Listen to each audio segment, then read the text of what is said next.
நண்பர்களே, நான் தான் எம்பி சொல்லலாம். ஒரு முக்கியமான பதிவு என்னன்னா, காலையிலே எந்திரிச்ச உடனே வெளியில போறேன், பனி என்னமா உழுதி. அம்மா சரியான பனி காலையிலேயே. சரின்னு சொல்லிட்டு அப்படியே வந்து இந்த தேங்கனைய பார்த்தா தேங்கனை இருக்க நிலைமைய பாருங்களா. இமயமலையில உள்ள ஐஸ் கட்டி பனி கட்டி மாதிரி ஆகி போச்சு. பார்க்க எல்லா கேடும் அப்படிதான் இருக்கு. இங்க பாருங்க, பாருங்க. எப்பா அந்த தேங்கண்டைக்கே அது நிலைமைடா, ஒரு மனுஷன் என்ன நிலைமையா ஆவா. பனி பயங்கர பனி உழுது. ஆமா, வெயில் அடிச்சா வெயில் அடிக்குன்னு சொல்லுவோம், பனி அடிச்சா பனி அடிக்குதுங்க, மழை பெஞ்சா மழை பெய்யுதுங்க. ஆனா யாரு என்ன சொன்னாலும்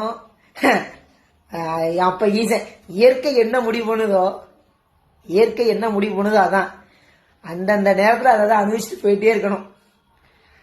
அன்பேசியம்.